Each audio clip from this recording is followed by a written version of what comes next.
¿Qué tal? Mucho gusto. Es un honor estar con todos ustedes. Tengo el gusto de presentar o de conducir más bien este programa sobre una lectura española del Diccionario Español de México. En esta ocasión nos hacen el honor de acompañarnos, desde luego, la directora de la Casa de México en Madrid, Jimena Caraza, la presidenta del Colegio de México, Silvia Giorguli, y como panelistas, los que van realmente a participar son, desde luego, el doctor Luis Fernando Lara, que ha sido el coordinador de este gran diccionario, que ya se ha enriquecido nuevamente con una segunda edición y siguen trabajando en el diccionario para aumentarlo, así que vendrá después una tercera edición. Francisco Segovia, que trabaja también en el Colegio de México y es, eh, colaborador del diccionario.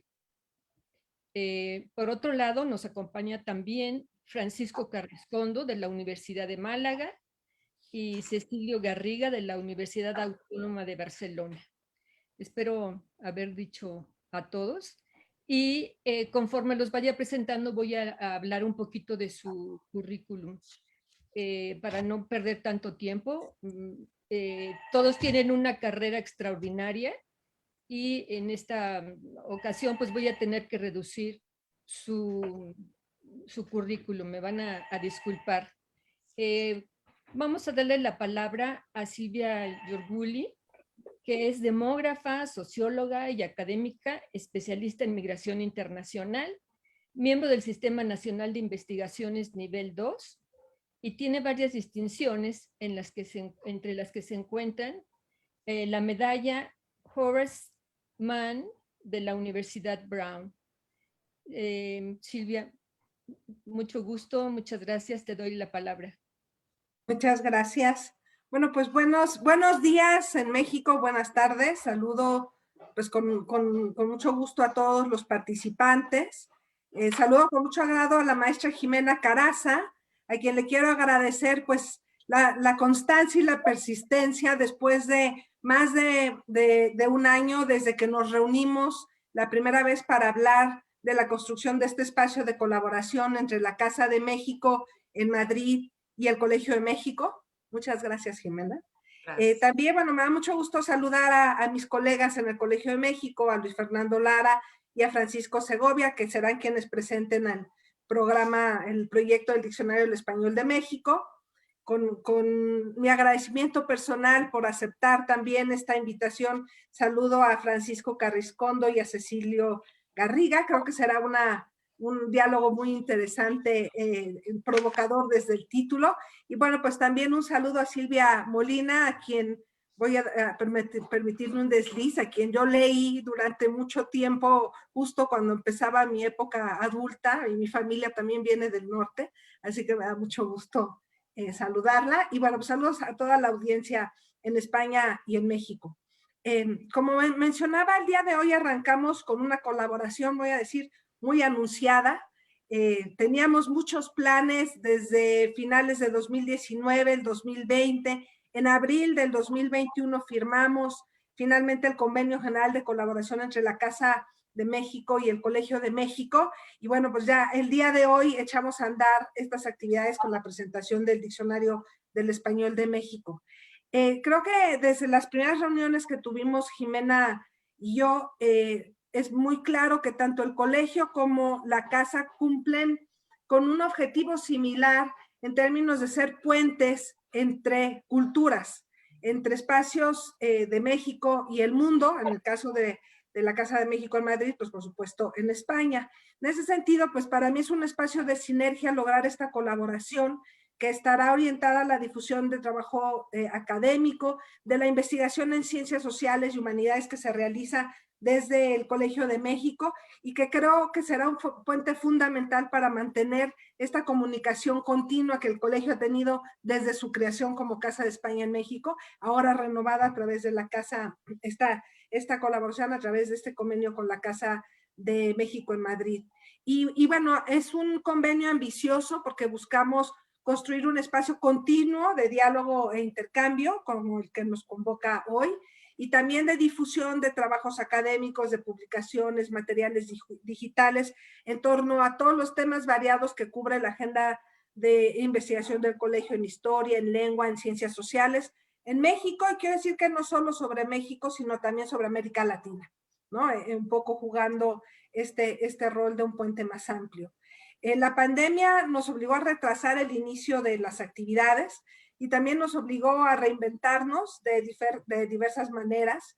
Hoy incorporamos el uso de la tecnología y bueno, pues creo que es muy afortunado, lo habíamos pensado como una actividad presencial, es de las primeras actividades que cancelamos ya cuando era evidente pues las condiciones adversas para viajar, pero bueno, pues ahora nos reinventamos y utilizamos la tecnología para tener a Málaga, Barcelona, Ciudad de México, Morelos y Madrid en esta sesión, en el conversatorio de hoy. Quiero decir que, bueno, a mí me parece totalmente indicado y adecuado empezar este diálogo con esta sesión sobre el español y el acercamiento al uso que hacemos del mismo desde México. Como ya mencioné, la idea de tener una lectura española del Diccionario del Español de México, del DEM, es ya, me parece por sí provocadora y espero que haya despertado interés en ese sentido entre la audiencia. El DEM, no voy a hablar sobre el DEM porque, bueno, pues está aquí su fundador y bueno, su lexicógrafo de más antigüedad, voy a decir, Pancho, hasta donde sé. Pero sí quisiera hacer una breve referencia al papel del DEM dentro del colegio. Creo que es uno de los proyectos entrañables, cercano ya a los 50 años desde su arranque, así que hay que empezar a planear qué vamos a hacer en el 2023 para celebraros. Creo que es con una idea visionaria de quienes lo impulsaron y que fue llevada a la práctica por Luis Fernando Lara, quien ha dirigido el proyecto a lo largo de estas muchas décadas. Pero además es un proyecto que ha evolucionado y que en años recientes dio un salto al mundo digital con esta combinación sin perder la importancia de la versión impresa, pero con esta versatilidad para moverse a una versión web y para el desarrollo, los primeros dos desarrollos de aplicaciones concretas que se hacen en el colegio para su uso en tabletas y en teléfonos.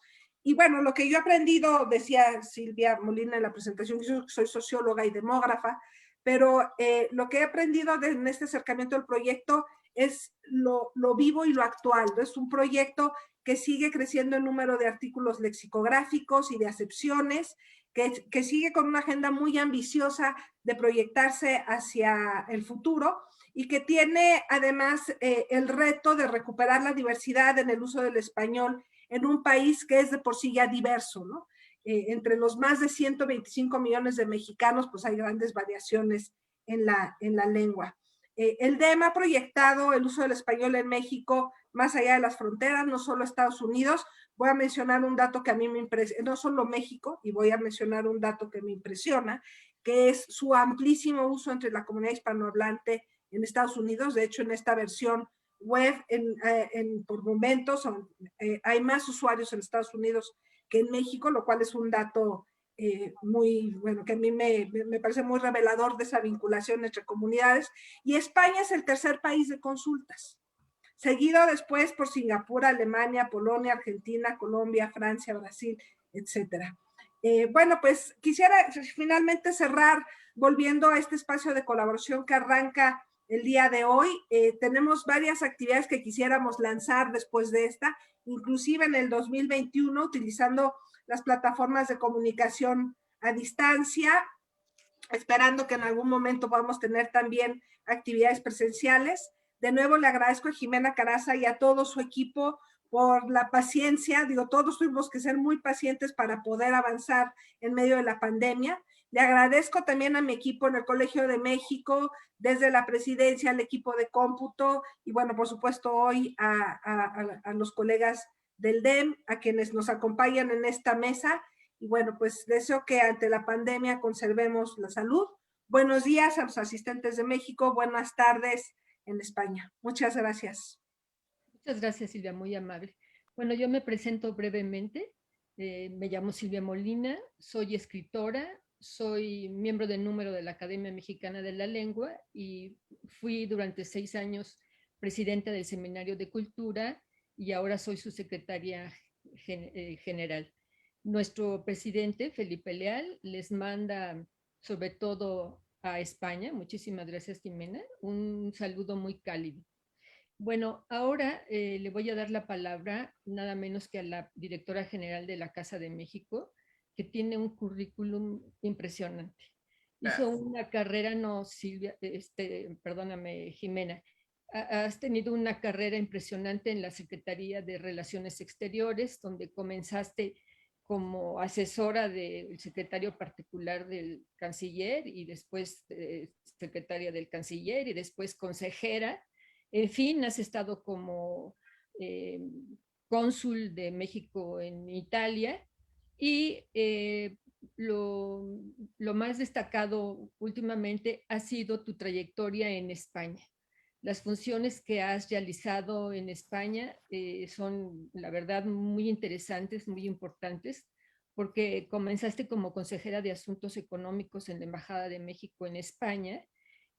Bueno, recibiste la orden de la Gran Cruz de Isabel la Católica de manos del rey Juan Carlos I. Y bueno, has hecho promoción turística y directora regional del Consejo eh, de Cooperación, ya me perdí, perdón, España y de promoción, sí, de promoción. Muchas gracias.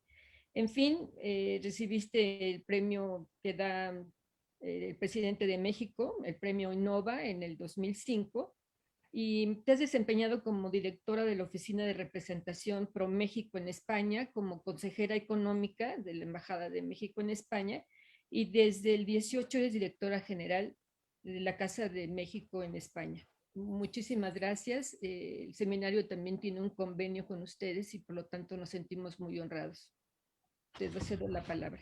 Pues muchísimas gracias, Silvia Molina, porque hay dos Silvias, como decíamos antes de iniciar. Un agradecimiento especial a Silvia Giorguli. La verdad, Silvia, lo acabas de decir, llevamos tiempo, ¿no? Tratando de hacer esto, de hacer este acuerdo. Ustedes, para nosotros, el Colegio de México, siendo la Casa de España en México, pues siempre ha sido una referencia, un ejemplo.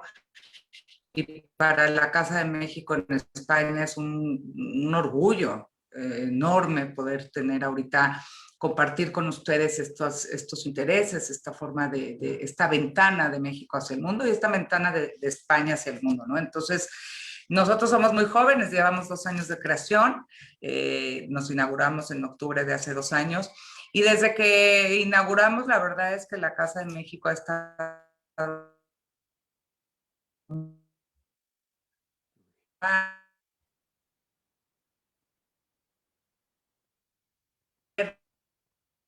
encuentro entre México y España. La Casa de México es una ventana de México en España y para nosotros es un orgullo poder ser esto, ¿no? En este marco, como bien lo dijo ya Silvia, pues estamos encantados de tener este acuerdo. Dicen que una golondrina no hace verano. Esta es la primera de muchas etapas que podremos disfrutar juntos con el Colegio de México. Y qué mejor honor que poder, yo les puedo decir que cuando se inauguró la Casa de México, realmente el primer evento que tuvo la Casa de México de inauguración fue un conversatorio entre 6 rectores, 3 rectores de universidades mexicanas y 3 rectores de universidades españolas. Y claro, Silvia estaba con nosotros, fue nuestra madrina de inauguración en el primer evento de la Casa de México. Pero hoy a lo que nos toca, yo quiero decirles que la verdad, comentábamos pues de esta gran presentación del DEM, como familiarmente se le llama, y yo creo que es muy importante. Yo creo que no me sorprende, Silvia, ahorita que decías que los madrileños son los que, después de Estados Unidos, son los que más lo consultan. Primero porque México está de moda en España. La verdad es que México es un país muy querido y muy bien recibido en España. Segundo porque pues la comunidad mexicana en España ha ido creciendo poco a poco. Yo creo que seremos alrededor de 80,000 y sobre todo somos muy mexicanos. Seguimos usando nuestra forma de hablar y para los españoles pues les sorprenden muchas palabras, ¿no? que nosotros utilizamos. Yo voy a contar una anécdota. Cuando mi niño era pequeño, en su colegio me dijeron que no sabía hablar español. Y entonces voy a hablar con la profesora y le digo, ¿por qué? Y me dice, porque dice panza y no dice tripa, y dice lentes y no dice gafas. Y entonces le dije, bueno, pues perdóneme, pero yo creo que a usted le falta un poco de cultura y a este niño hay que moverlo de colegio porque evidentemente no está entendiendo que el español mexicano, pues tenemos nuestras propias formas de hablar, ¿no? Entonces, para mí es un honor, para mí es un honor tener a todos ustedes como invitados. Realmente, yo les digo, lo vamos a hacer, nos vamos a juntar. Yo estoy convencida que este diccionario, que esta nueva edición, revisión de este diccionario es muy importante. Ojalá lo podamos ver, doctor, pronto en papel para poderlo presumir también. Madrid tiene su diccionario, España tiene su diccionario y yo creo que México tiene que tener el diccionario del español de México, pues siempre como un lugar que sea para nosotros un cobijo y un diccionario de consulta. Yo les agradezco a todos ustedes. La verdad es que es un placer, reitero, estar con ustedes y bueno, le doy la palabra a los que realmente saben de este tema y les agradezco de acompañarnos. Muchísimas gracias, Jimena. Ahora me toca darle la palabra precisamente al doctor Fernando Lara. Pues es toda una institución en el Colegio de México desde hace muchísimo tiempo. Es profesor investigador emérito del Colegio de Estudios Lingüísticos y Literarios del mismo colegio. Es emérito del Sistema Nacional de Investigadores, miembro del Colegio Nacional, Premio Nacional de Lingüística y Literatura 2013, doctor honoris causa de la Universidad de Sherbrooke en Quebec y miembro honorario del Instituto Caro y Cuervo de Bogotá, Colombia.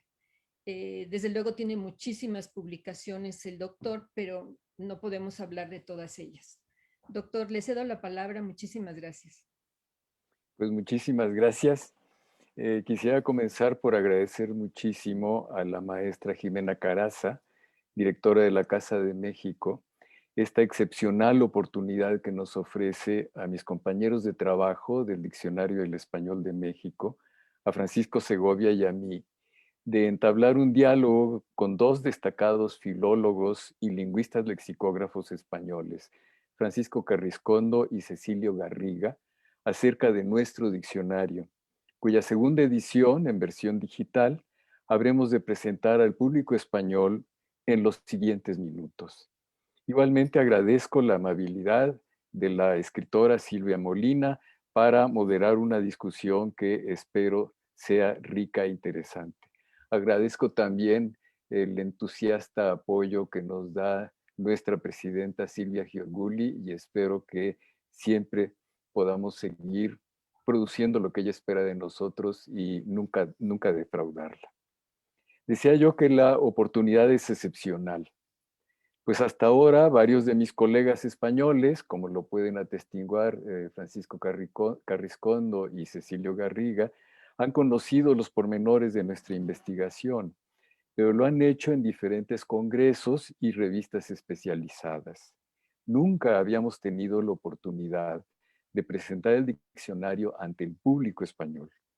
Queremos exponer ante ustedes, en el sentido más preciso de la palabra, nuestro diccionario de manera concreta y sobre todo con una lectura crítica hecha desde España,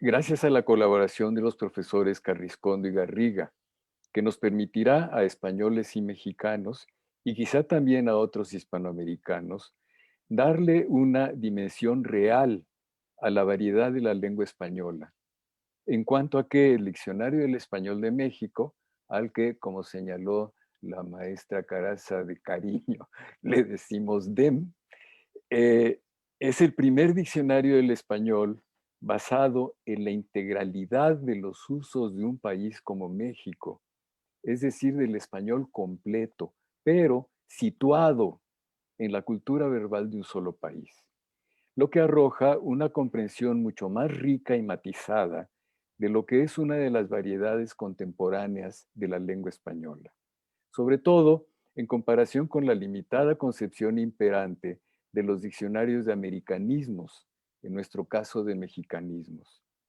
El DEM no es un diccionario de mexicanismos, aunque naturalmente los incluye. El objetivo primero del DEM es mostrar a los mexicanos la realidad de su lengua, tal como se nos presenta en una investigación ininterrumpida desde hace casi medio siglo, sin juzgarla, sin censurarla y, por el contrario, documentando su legitimidad como su lengua materna, correspondiente a una cultura mestiza de dos grandes raíces, la española y la amerindia. Siempre me ha parecido paradójico que los mexicanos, tan orgullosos de nuestro pasado prehispánico y de sus lenguas, particularmente la náhuatl, al grado de que se convirtieron en el sustento ideológico de la mexicanidad, desconozcamos que es el español el constituyente de nuestra nacionalidad y a la vez discriminemos a los 8 o 10 millones de mexicanos indios, entre ellos los nahuas, negándoles su derecho humano a sus lenguas maternas. La investigación que nos llevó a construir nuestro diccionario partió de una pregunta. Voy a compartir la pantalla.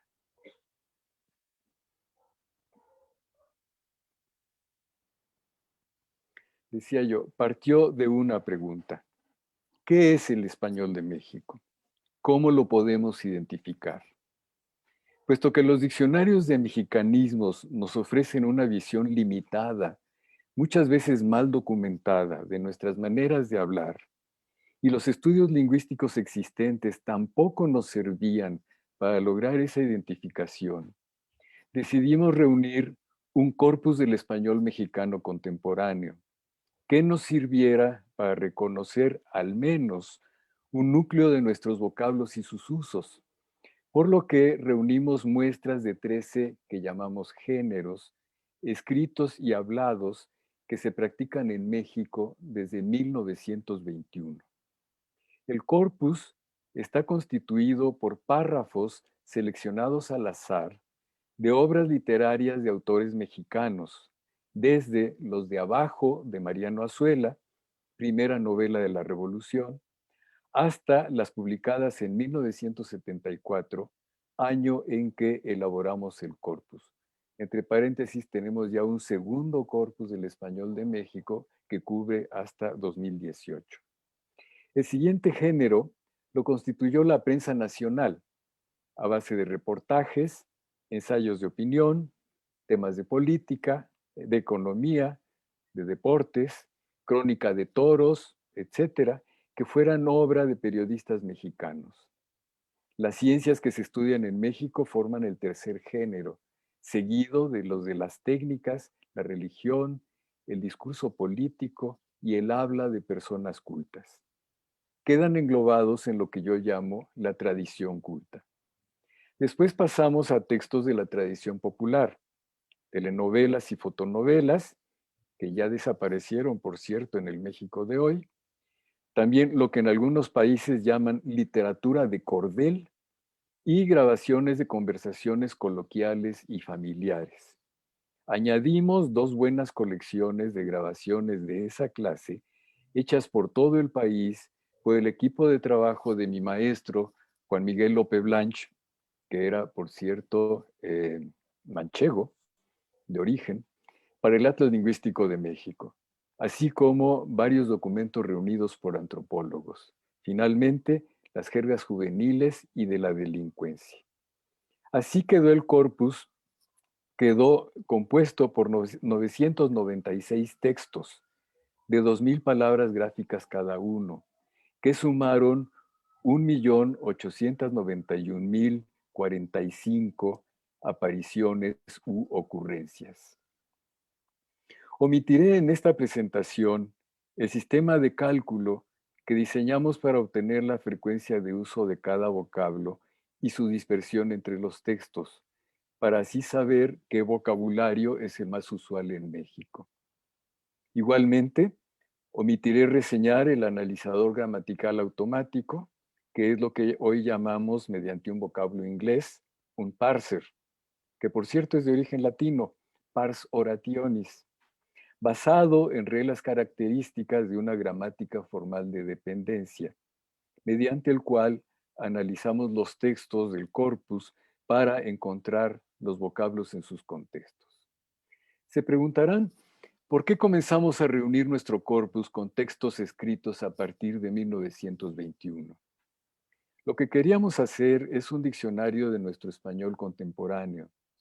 Adoptamos un criterio de la lexicógrafa francesa Josette Redeboff, que propone que una sincronía, y es un término de la lingüística, una sincronía lingüística, o dicho de otra manera, una contemporaneidad de la lengua, consiste en las posibilidades de que 3 generaciones de personas se comuniquen en el mismo lapso, tomando en cuenta la esperanza de vida de cada sociedad. En 1974, la esperanza de vida en México era de 76 años y me parece que sigue siendo así, por lo que tendríamos que tomar textos entre 1898 y 1974.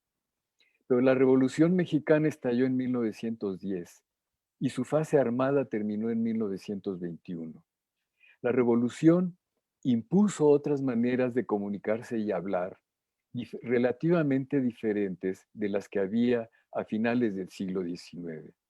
Entre ellas, el surgimiento de la novela de la Revolución, que hizo aparecer muchísimo vocabulario regional de todo el país. La prensa y la radio nacionales y el discurso educativo nacionalista.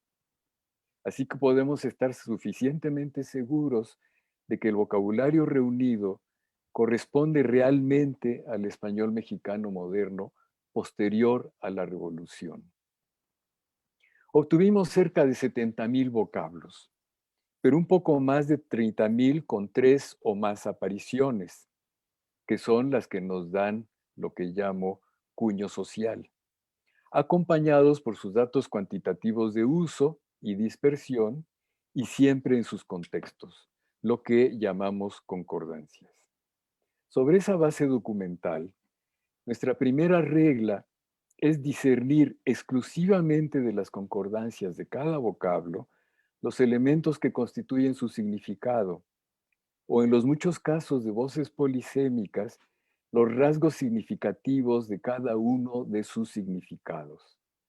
Solo trabajando así podemos alcanzar una originalidad de la redacción de cada artículo lexicográfico, correspondiente a los valores semánticos en uso en México. Sin embargo, después de construir las primeras hipótesis del análisis semántico, pasamos a contrastarlas con la información que nos ofrecen varios diccionarios españoles, como el de la Academia, y cuantos diccionarios de regionalismos mexicanos o de términos especializados hemos podido encontrar.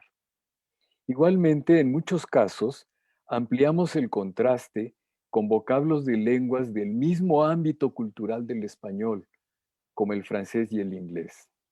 Eso tiene por resultado una iluminación particular de nuestros significados, que nos permite mejorar los resultados de nuestro análisis. Nunca copiamos definiciones de otros diccionarios, pero ciertamente, dada la relativa unidad del español, muchas de nuestras definiciones no son completamente diferentes de las que aparecen en los diccionarios consultados. No explicaré cómo ordenamos las acepciones en los artículos lexicográficos, pues eso requiere argumentos más profundos que el tiempo disponible no me permite hacer. El valor cultural de nuestros artículos lexicográficos es muy importante para nosotros, por lo que por un lado, en muchos casos, trascendemos los límites entre el diccionario de lengua y la enciclopedia. Por ejemplo, eso hemos tenido que hacer con las definiciones de los gentilicios de nuestros pueblos amerindios, De otra manera, la definición sería completamente vaga. Lo mismo sucede en otros casos, como en los sustantivos, cuyo significado, si no es extremadamente especializado, requiere complementarse con una ostensión del objeto. Por ejemplo, en términos musicales y artísticos. Tal ostensión se logra refiriendo al lector directamente o a ver o a escuchar uno de sus ejemplos, como sucede con el vocablo churrigueresco, que están viendo aquí, que invitamos al lector a que vaya a reconocer un estilo churrigueresco mexicano, porque el churrigueresco español es un tanto diferente del mexicano, a las iglesias de Santa Prisca en Trasco o de la Valenciana en Guanajuato. O lo que hacemos también con el vocablo cantata, en donde no podemos olvidar que México es una cultura cosmopolita y son tan importantes para nosotros las obras de nuestros compositores como en este caso las de Juan Sebastián Bach. Los ejemplos que siguen a las definiciones sirven para pasar de la mención del vocablo a su uso, pero también para mostrar las mismas características culturales de los vocablos, sobre todo, por ejemplo, en voces populares o de caló. Llamamos caló a lo que en España llamarán o argot, o con una palabra de más castiza, germanía. Aquí tenemos el artículo de Mero, en donde verán sobre todo todos los ejemplos y se podrán dar cuenta de la cantidad de expresiones muy populares mexicanas, como este de el mero mero, el más importante, el principal, y los ejemplos son: ¿quién es el mero mero de esta oficina? Yo soy, o de esta región, yo soy el mero mero petatero. Bien, el DEM ha resultado ser claramente un diccionario del español nacional, es decir, de la lengua con la que los mexicanos nos podemos entender más allá de nuestras diferencias regionales o dialectales, lingüísticamente hablando. Digo que ha resultado ser un diccionario nacional porque el vocabulario encontrado en nuestro corpus contiene, comparativamente con la riqueza regional, pocos vocablos de esta clase. Pero al ser un diccionario nacional, corresponde suficientemente a los usos con que nos comunicamos en todos los ámbitos, cultos y populares, por todo el país. Dos obras regionales. El Diccionario del Español Yucateco, de Miguel Güemes Pineda, publicado por la Universidad de Yucatán, y el Diccionario del Léxico Regional de Sinaloa, todavía inédito, de Berardo Mendoza, son muestras de la riqueza léxica regional mexicana. Y si hubiera suficientes estudios etnolingüísticos acerca de la flora y la fauna regionales, descubriríamos la presencia actual y activa de vocabularios amerindios en nuestro español. Ya la buena cantidad de nahuatlismos que incluye el DEM es sorprendente. Eso no quiere decir que se omita el vocabulario de uso regional que sí hemos podido documentar. Tomamos como guía el estudio publicado por Lope Blanche en 1971 a base de los datos del Atlas Lingüístico de México, que reconoce en el territorio nacional al menos 16 zonas dialectales. Debo aclarar que Lope Blanche señaló expresamente que esa delimitación era provisional. Su idea era que sobre ella, sobre esa previa delimitación de zonas dialectales, se elaboraran atlas lingüísticos regionales, como los que hay en España, en Italia, en Rumanía, etc. A pesar de ello, esa delimitación provisional nos ha resultado muy conveniente. Sin embargo, por el carácter aleatorio de nuestro corpus, muchas veces nos encontramos un vocablo documentado, por ejemplo, en Baja California y en Yucatán, los dos extremos del país, puesto que no es posible atribuir a ambas regiones una misma zona dialectal. Tenemos que introducir en la propia definición la localización particular del vocablo. De ahí que siempre insistamos con los colegas de otras universidades estatales mexicanas para que emprendan los estudios necesarios para elaborar sus propios diccionarios integrales regionales, como es el caso del diccionario sinaloense. Las marcas de uso social son un problema casi sin solución.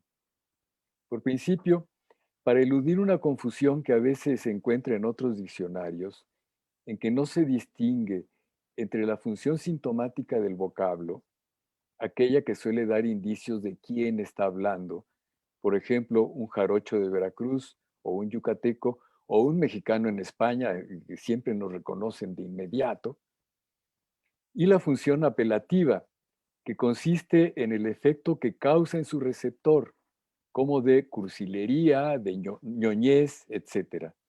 Por eso decidimos utilizar muy pocas marcas, pero entre ellas dos, coloquial y popular. Sin embargo, la experiencia nos ha mostrado que en la mayor parte de los casos no se pueden diferenciar claramente, razón por la cual opté por hacer una sola distinción entre el vocablo o el significado oculto, que no se marca, y el popular, tratando de despojar a esta última marca de toda valoración despectiva. Esta es una novedad precisamente de nuestra segunda edición. Se nos presentaban dos dificultades más. En primer lugar, una gran cantidad de vocablos que aparecieron una sola vez en el corpus. En términos técnicos hay que considerarlos APACs. Y por principio, esperar a encontrar más documentos que nos demuestren que tienen uso y no son errores de escritura, de transcripción, o que no son invenciones que hace una persona. Tenemos que comprobar lo que llamo cuño social del vocablo. En eso consiste principalmente nuestro trabajo ahora. En segundo lugar, muchas veces sucede que al analizar el significado nos damos cuenta de la necesidad de incluir en el diccionario otros vocablos, no registrados en el corpus, pero necesarios para lograr una definición completa y precisa. Lo que sucede, por ejemplo, con nombres de plantas o de pájaros, en que hay que incorporar nombres de otras regiones del país o vocabulario taxonómico. Para completar el diccionario, por lo tanto, tuvimos que acudir a consultar las concordancias de los corpus que ha puesto la Academia Española a disposición pública: el corpus diacrónico del español, el corpus de referencia del español actual y el corpus del español del siglo XXI. En ellos podemos encontrar documentaciones que nos faltan. Agradezco aquí la disposición de la Academia hacia todos los hispanohablantes.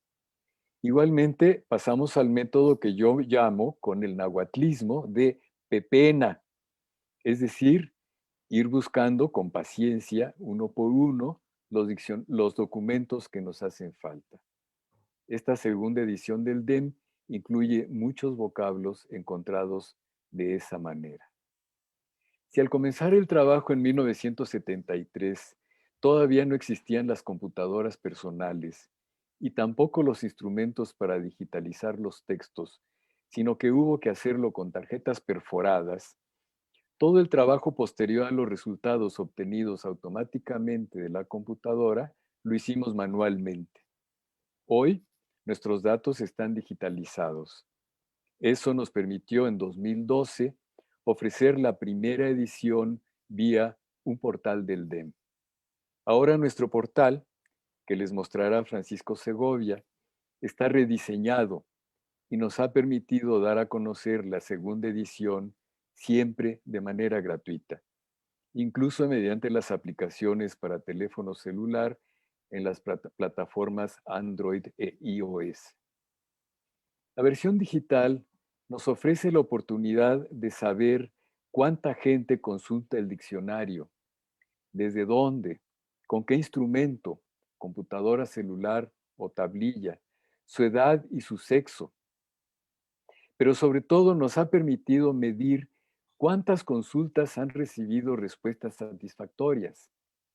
Esta es una gráfica de las consultas anuales que se le han hecho al diccionario desde 2012, en que comenzó el portal, hasta 2020. En la siguiente gráfica es la efectividad de respuesta en 2019 y 2020. Cuando no es así, podemos discernir entre consultas hechas con errores ortográficos y consultas que nos indican qué vocablos no hemos integrado al diccionario, lo que nos permite documentarlos e integrarlos. Estos son entonces los datos correspondientes al año de 2020. El diccionario digital es un útil y cómodo instrumento de consulta. El diccionario impreso en papel, además de permitir la consulta, facilita mejor la reflexión. El diccionario digital está expuesto a los permanentes cambios de plataformas de consulta y de instrumentos de conservación. El impreso perdura.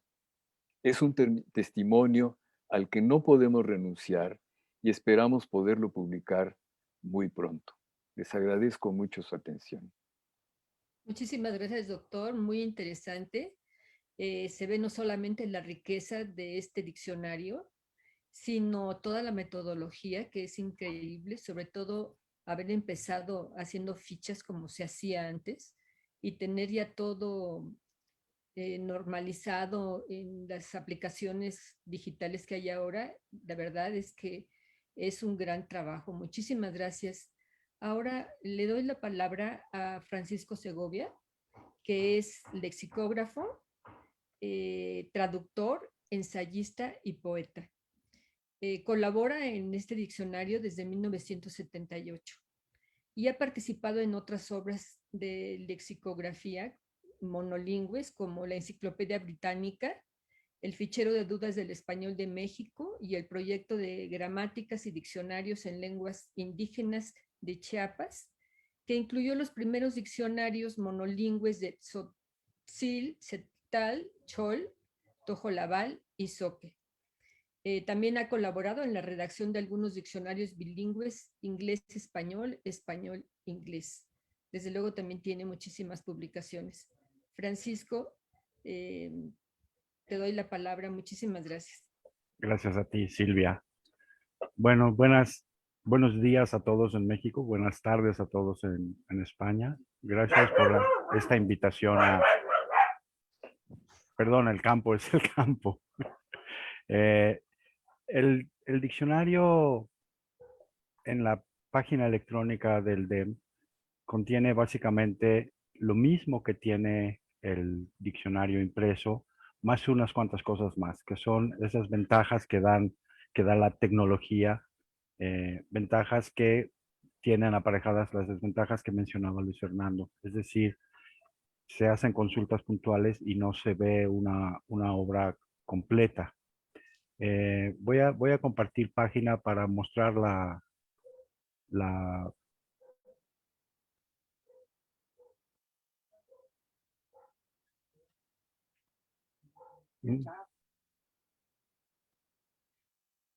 Perdón, me canceló la página porque estuvo demasiado tiempo inactiva.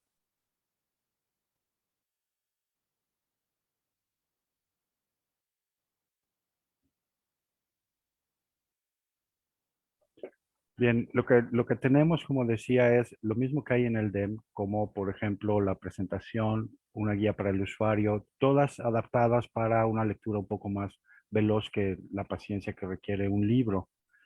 Están todas dispuestas, se pueden ver como en imagen, pero todo lo que hay aquí también se puede ver presionando no lo estoy viendo porque me tapa el propio...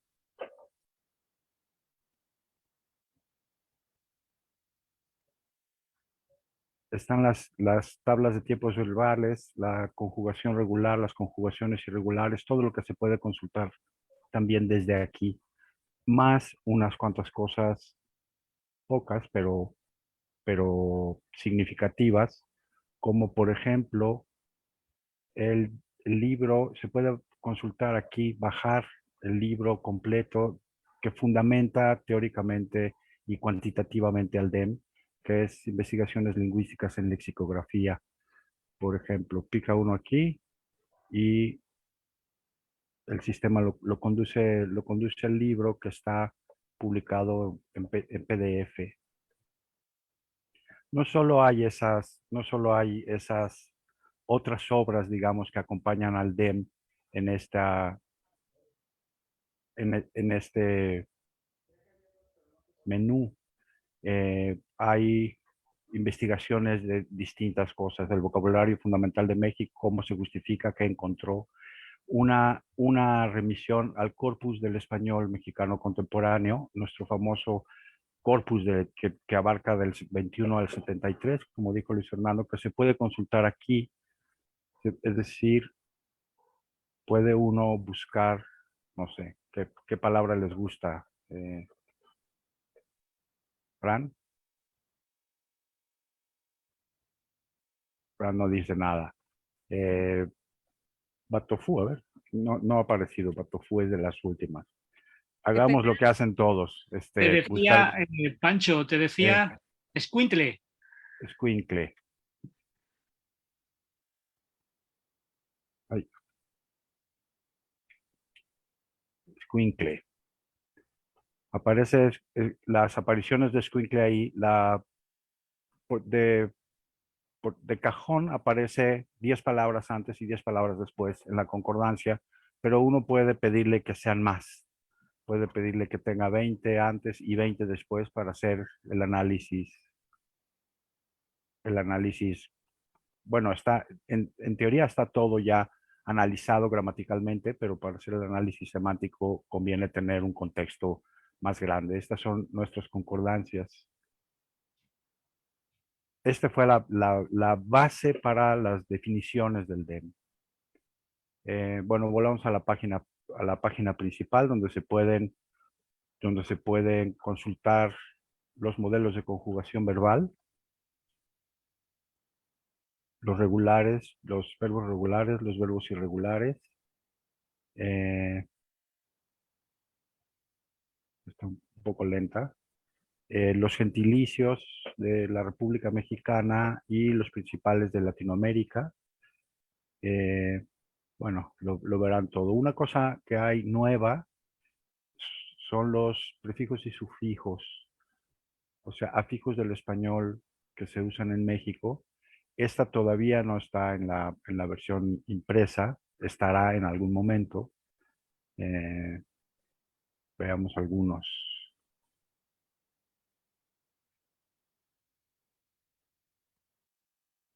Se presenta el sufijo y una especie de definición y algunos ejemplos, ¿no? Como ven en la página hay este botón de inicio que nos lleva al inicio, pero desde cualquier lugar basta con picar en DEM para que vuelva a la página principal. Hay esta sección de preguntas al DEM donde nos pueden escribir.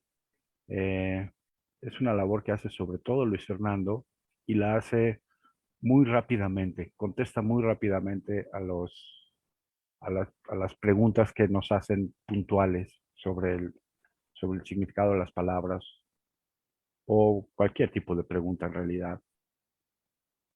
La principal ventaja bueno, perdón, voy a hablar un poco de la lotería de palabras. La lotería de palabras es una palabra que el sistema elige al azar cada vez que se consulta el diccionario. Aquí nos trajo barítono, por ejemplo, y pone el principio de la definición. Se puede leer el artículo completo si uno quiere. Y si quiere uno cambiar, cada vez que consulta el diccionario, trae una nueva palabra. Le pusimos lotería porque es como una tómbola en realidad, ¿no? Están revolviéndose las palabras y cuando tú consultas, pesca una y la trae.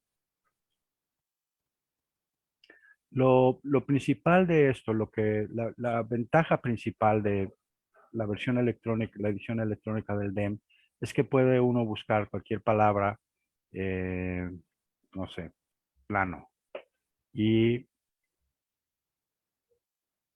la trae. Siempre tarda un poco más la primera vez que busca, pero después ya. Aquí está toda la definición, pero también puede uno usar comodines. Por ejemplo, digamos, este guión sustituye una sola letra en medio, de modo que ahí pues ya podrán adivinar que nos va a traer barco y nos va a traer banco, banco, barco. Ese comodín es comodín para una sola letra, pero también tenemos el asterisco para cualquier cadena de letras. Por ejemplo, si busco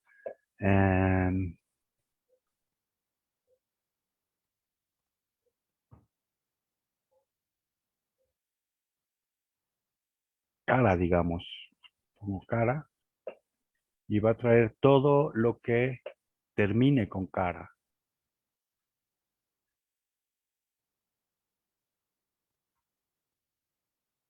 Trae cara, desde luego, pero también trae guácara, que es muy mexicano, cáscara, bueno, todas las terminadas con cara. Si hago lo contrario, puedo poner cara, asterisco, entonces me traerá todas las palabras que empiecen con cara, terminen como terminen. Caray, otra palabra típica de México. Caray, cara, carabela, carabina, carabinero, etcétera. Bueno, esta es la búsqueda simple, pero hay una búsqueda avanzada que lo que hace es combinar los distintos,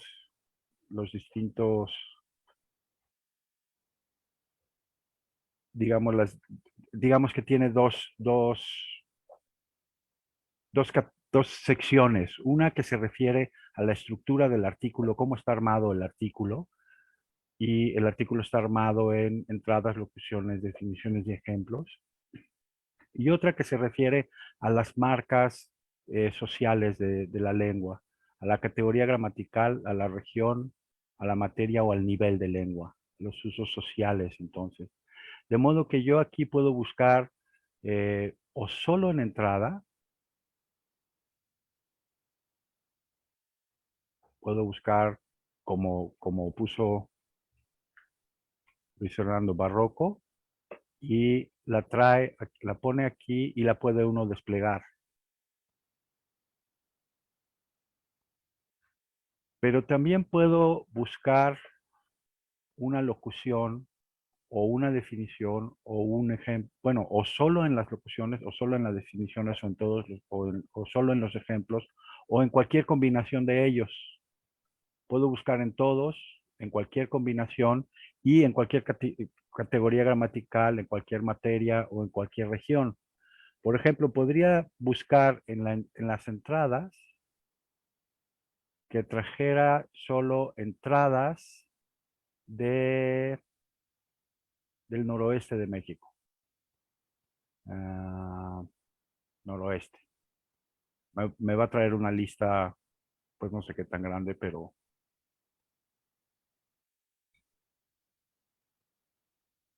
no, busqué barroco.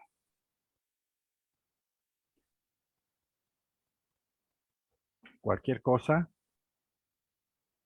que tenga noroeste. Y aquí me aparece la lista continúa, ¿no? Son 5 páginas, una de 5. Todas las palabras que tienen como marca noroeste.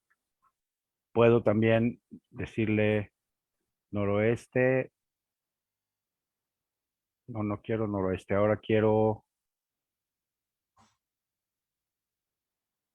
Ya me mandó a otro lado. Quiero las palabras de. ¿Qué será? Arquitectura, por ejemplo.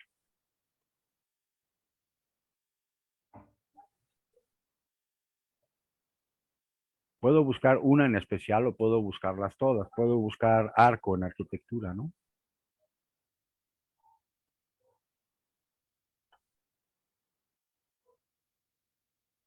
Sí aparece arco en arquitectura, o puedo buscar todo el vocabulario marcado con arquitectura. Estas búsquedas,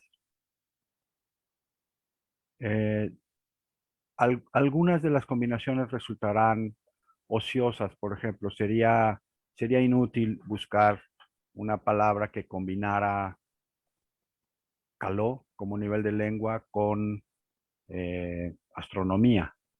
Es evidente que se contraponen. Astronomía es lengua culta y caló no. Pero permite algunas cosas. Por ejemplo, si yo busco aquí yo la sangre,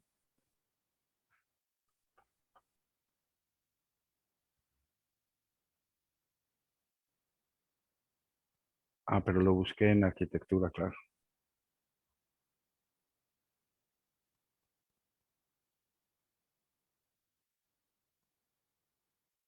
Yo la sangre, si la despliego, me trae un montón de árboles y, a ver, una lagartija. Si pongo el nombre científico, lo copio aquí, está dentro de la definición, ¿no? Puedo decirle que busque en la definición, solo en la definición, ese nombre que vimos de una especie de lagartija que se llama llorasangre. Esta es un poco más lenta porque tiene que buscar en todo el diccionario, recorre todo el diccionario para ver dónde aparece eso. Y aparece camaleón, llorasangre, tapayajín y toro. Es decir, que ese animalito que la ciencia reconoce con un mismo nombre, en México recibe estos 4 nombres. En toro en realidad es torito de la Virgen, pero aquí tiene su nombre científico. De modo que a la larga, esto es un diccionario que puede decirnos cómo se dice, cómo se llama en cada región del país el mismo animal o la misma planta. En eso consisten las búsquedas avanzadas, cosa que es una de las pocas ventajas que tiene la versión electrónica sobre la versión impresa. Pero, como ven ustedes, puede ser muy útil. Además de esta búsqueda avanzada, bueno, lo que ya habíamos dicho es que de la página internet se pasó a la versión para teléfonos y tabletas. Esto no se puede hacer en los teléfonos y las tabletas. Es una de las pocas cosas que no se puede hacer en las tabletas.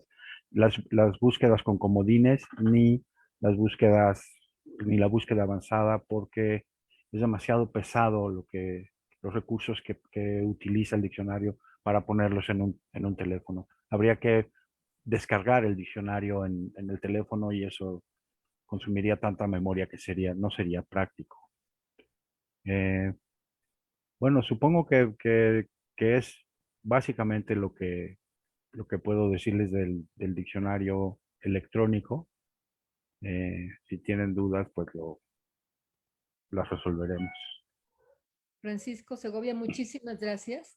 Sin duda alguna es muy complejo el manejo del diccionario, pero al mismo tiempo es muy sencillo,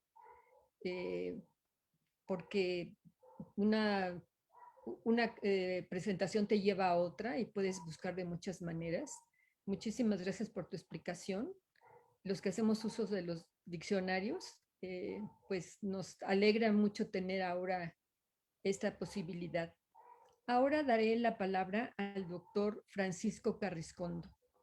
El doctor Carriscondo además tiene una muy buena relación con México, puesto que ha sido profesor en el Instituto Tecnológico de Estudios Superiores de Monterrey, en el campus Ciudad de México, y también investigador visitante del Colegio de México. Es doctor con premio extraordinario en Filología Hispánica. Actualmente trabaja como catedrático de lengua española en la Universidad de Málaga, donde ha sido director del Departamento de Filología Española 1 y Filología Románica. Desde luego cuenta con numerosas publicaciones científicas no solamente en libros, sino en revistas. Doctor, muchísimas gracias por su participación. Le doy la palabra. Muchísimas gracias. Buenas tardes desde España. Buenos días a los mexicanos, estén o no estén en México, porque la patria se lleva en el corazón, ¿verdad? Se lleva siempre en el corazón. Espero que todos ustedes se encuentren bien, pese a estos problemas que estamos sufriendo de manera global. Quiero agradecer a los organizadores de este evento la oportunidad que me brindan para poder expresar mi admiración por una obra, su director y su equipo. Aunque me tiente la idea de convertir mi intervención en lo que no quiero que sea, no puedo dejar a un lado el cariño que le profeso a Luis Fernando Lara.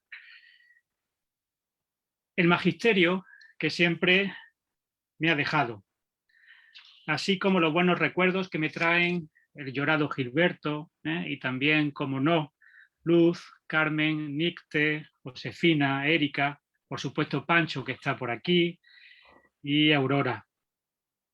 Prueba del cariño de Luis Fernando es mi presencia aquí. No tengo otro mérito que mi amistad y mi devoción por Luis Fernando.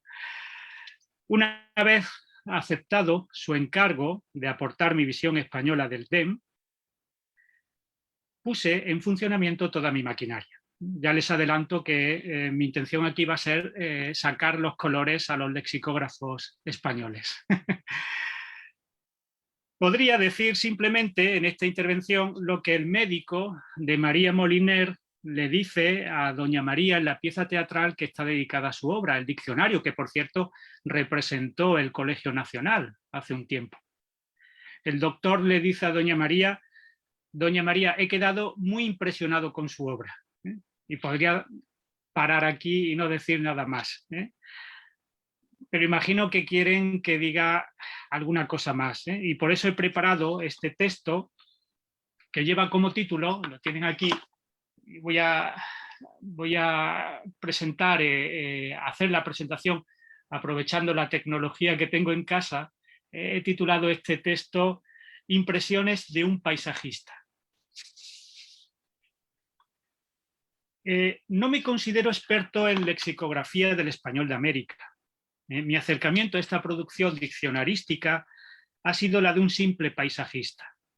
En mis trabajos he ofrecido un panorama general de lo que se ha hecho y de lo que aún queda por hacer. Digamos que he lanzado lo que sería el estado del arte, por seguir con el símil pictórico. Hecha esta advertencia, mis impresiones no dejan de ser el eco de aquello que ya han dicho especialistas más cualificados. Pienso, por ejemplo, en Guillermo Araya sobre los diccionarios de americanismos o Juan Gutiérrez Cuadrado sobre el concepto de diccionario nacional, que fue pionero en España en, digamos, abordar este asunto. Pero si en algo he sido original, posiblemente haya sido en el grafismo. Desde mi tesis doctoral he venido proponiendo el diseño estratégico de una constelación de diccionarios a fin de cubrir todo el panorama geolingüístico de la hispanidad. No la considero una propuesta simplemente elegante, y utilizo ahí elegante en el sentido anglosajón del adjetivo. En esta galaxia lexicográfica habría unos planetas que vendrían a representar los diccionarios de la subvariedad estándar de cada nación hispanohablante. Serían los representados por estas circunferencias, ¿de acuerdo? Y orbitando alrededor de ellos tendríamos unos satélites, los vocabularios que son reflejo de la correspondiente matriz dialectal y que para la mexicana, por ejemplo, pues Luis Fernando Lara ha presentado siguiendo los estudios de Lope Blanch. En esta representación, digamos que están todos los planetas en la misma escala. Pero puestos a comparar su dimensión con los del sistema solar, diríamos que el Diccionario del Español de México es Júpiter, es el planeta más grande del sistema solar. ¿Por qué? Pues por su magnitud, su brillo y por su fuerza de atracción. Sin embargo, poco se ha explorado desde este lado de nuestro universo idiomático, la orilla peninsular, dominada, como sabemos, por la Real Academia Española y su concepción panhispánica, mediante la cual, digamos que la Academia se apropia de toda la constelación y la dibuja, esta constelación, como si su diccionario aspirara a ser el mismo Sol, o al menos otro de los planetas gigantes. Vamos a poner el segundo planeta, vamos a poner Saturno. Y todos los demás diccionarios serían como pequeñas partículas que son los que conforman sus anillos. Es decir, que con esta concepción panhispánica del diccionario, como un diccionario válido para todo el universo hispanohablante, el diccionario de la Academia vendría a representar toda esta circunferencia que aparece con una línea punteada. Con una línea punteada. Se me ha invitado en calidad de investigador español para brindar una visión del diccionario del Español de México desde la orilla europea. Y precisamente es eso de lo que me gusta hablar, de diccionarios. A mí no me gusta hablar de lexicografía teórica o práctica o de metalexicografía, porque primero el diccionario lo concibo como el puente que une la comunidad científica con la sociedad destinataria de la obra. Segundo, porque desconozco en qué medida estas distinciones técnicas contribuyen a mejorar un diccionario. Y en tercer lugar, porque convendría que los lexicógrafos reconocieran cuando un asunto está agotado y no es necesario darle más vueltas. Y además, esos esfuerzos, deberíamos aprovecharlos para la consecución de fines más perentorios, porque con el ejemplo del Diccionario del Español de México nos damos cuenta de que en lexicografía está prácticamente todo por hacer, prácticamente todo. Esto que acabo de decir no tiene nada que ver con el desarrollo de una teoría del diccionario monolingüe, y aquí hay que entender teoría como nueva visión o como nuevo saber, como la que emprendió Luis Fernando Lara doctrinalmente y encarnó en la serie de repertorios léxicos que culminan precisamente con el diccionario que ahora estamos presentando. Porque digamos que eso es su teoría del diccionario monolingüe, esa obra magna que publicó Luis Fernando en 1997. Su teoría es una encarnación de la teoría en la práctica, o a la inversa, es una encarnación de la práctica en la teoría. El doctor Lara ha sido a la vez teólogo y misionero. Ha predicado a la par que daba trigo. Ha pontificado y ha estado al mismo tiempo a pie de obra. Ha trabajado como arquitecto y a la vez ha trabajado como obrero. A mi juicio, la incardinación entre teoría y práctica es perfecta, sin ningún tipo de resquicio. Y sin embargo, y pese a su importancia, la lexicografía peninsular no ha tenido en cuenta lo suficiente, ni en la teoría ni en la práctica, los eductos y los resultados conseguidos por el programa de trabajo de Luis Fernando Lara.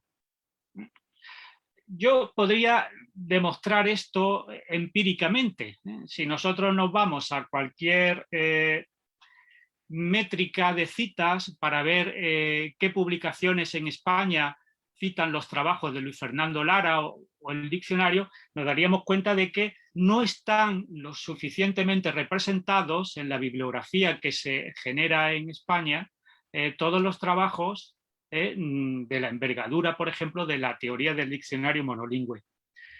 Ya digo que podríamos hacer un estudio cuantitativo gracias a las métricas que arrojan esos oligopolios del análisis de la información que tanto, ¿verdad, Cecilio?, nos preocupan de cara a la obtención de sesenios y de acreditaciones, pero yo creo que este no es el lugar y tampoco es el momento, pero sería una prueba empírica de lo que estoy diciendo. Convendría indagar en las razones de este silencio. A mi juicio, y sin caer en el apasionamiento, la escasa repercusión es una falta de respeto intelectual motivada por el peor de los dogmatismos, según el cual no es que se ignore que haya otra forma mejor de hacer las cosas. Todo el mundo sabe que hay una forma mejor de hacer las cosas. El problema es que realmente por cerrazón intelectual no se quieren hacer las cosas de otra manera. Ese es el peor de los dogmatismos a mi juicio. Y voy a poner un ejemplo para que lo veamos. Veamos todo. Me voy a centrar en dos citas. A mí siempre me han parecido más interesantes las definiciones que, por ejemplo, de palabra dan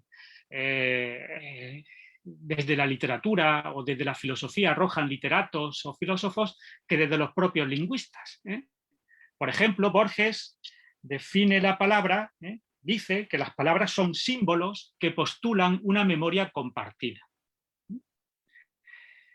Me parece una definición de palabra estupenda. Por otro lado, me voy a valer de una cita del propio Luis Fernando, cuando dice que cada cultura nacional o regional se manifiesta en sus tradiciones verbales. Tradiciones verbales. En una hipotética asociación de realidades a dos comunidades lingüísticas, la española y la mexicana, puede analizarse el nivel de finura, de acribia filológica alcanzada en la descripción del significado mediante la definición lexicográfica, y aquí por eso le pedí a Pancho que buscara esa palabra, escuintle, maíz, toro, churro y ajo blanco. Estamos aquí hablando de un continuo de palabras, designaciones, digamos, más apegadas a la mexicanidad, el caso extremo sería escuintle, y más apegadas a la españolidad, que digamos sería el caso de ajo blanco. Todas estas palabras no están en el DEM, ajo blanco no está en el DEM, pero sí están todas en el diccionario de la lengua española de la RAE, con, digamos, las peculiaridades que voy a comentar a continuación. Esta presencia en el diccionario de la lengua española responde a lo que hemos comentado antes, en ese deseo, digamos, esa intención panhispánica de erigirse el diccionario como centro, como diccionario satélite, como centro de ese sistema solar que he propuesto anteriormente. Y entre medias aparece aquí la palabra toro, que ya también ha aparecido cuando hemos hablado de denominaciones del llorasangre, y que, bueno, le he puesto ahí como, digamos, en un término medio, también por homenaje a Luis Fernando, y, digamos, porque es una realidad asociada, digamos, a partes iguales entre españoles y mexicanos. Yo les animo a que consulten las definiciones de estas voces en el DEM y en el DL. Y si observamos bien sus definiciones, nos daremos cuenta de que el DEM ha hecho muy bien su trabajo, cumpliendo con el cometido por el que se diseñó el proyecto. Es decir, describir el significado y ajustar la lengua de la definición al estándar mexicano. El diccionario de la lengua española, en cambio, con su pretensión de erigirse en diccionario general para todo el ámbito hispanohablante, se limita, en el caso de las realidades más específicamente mexicanas, se limita a ofrecer los equivalentes de las voces asociadas a ámbitos que no son propios del español peninsular. Todo lo que no es español peninsular, equivalente. Y si no, si desarrolla la definición, lo que hace es definirlo en un estilo puramente enciclopédico. Y cuando hablamos de estilo puramente enciclopédico, hablamos de un estilo neutro, no asociado a ninguna tradición verbal ni a ninguna comunidad hispanohablante en particular. Y me gustaría detenerme en este último punto. El tratamiento de la diversidad geolectal del español no debe reducirse a los diccionarios de ismos. Más que lo diferenciable en cuanto a la forma, interesa la distinción connotativa, los matices, el patrimonio cultural transmitido, el sistema de ideas y creencias volcadas en un mismo idioma con sentires diferentes y que se refleja sobre todo en su fraseología. Las definiciones en un diccionario de lengua basadas en equivalentes o en descripciones enciclopédicas es, a mi juicio, una forma de despreciar lo aportado por los hablantes. Hablantes que en definitiva son los dueños del idioma. Que hacer un justo homenaje a quienes son realmente los usuarios, los dueños, mejor dicho, de la lengua. El prurito cientificista dota la definición de una descripción científica de la realidad, más que de la voz y de las connotaciones a ella asociadas. Los diccionarios de lengua, entonces, se nos están convirtiendo en enciclopedias, es decir, en un catálogo de denominaciones cuya única diferencia entre las distintas lenguas lo es solo en la expresión formal, pero las definiciones son iguales. Da igual al diccionario al que acudamos para conocer el presunto significado de una voz. Si éste se entiende como una mera descripción del referente, donde se olvidan los rasgos, reales o inventados, porque también los hay, como que las estrellas solamente aparecen de noche, por ejemplo, que son pertinentes para la comunidad de hablantes. Se da la paradoja de que para un lexicógrafo es siempre más fácil y por tanto más tentador, más cómodo, definir un término de acuerdo con la ciencia. La lengua, sin embargo, va a ser siempre más compleja que la ciencia. El agua para la ciencia es un líquido cuyas moléculas se componen de 2 átomos de hidrógeno y 1 de oxígeno. Y eso lo sabemos a estas alturas de los tiempos desde hace relativamente poco. Cecilio de estas cosas sabe mucho más que yo. Sin embargo, el agua del Cid y nuestra agua se reviste de otros matices. Por ejemplo, calma la sed, sirve para lavar, corre por los ríos. Es, en definitiva, como dice Borges, experiencia acumulada en lengua, que configura el significado de la voz y que descubrimos siempre a través de los textos.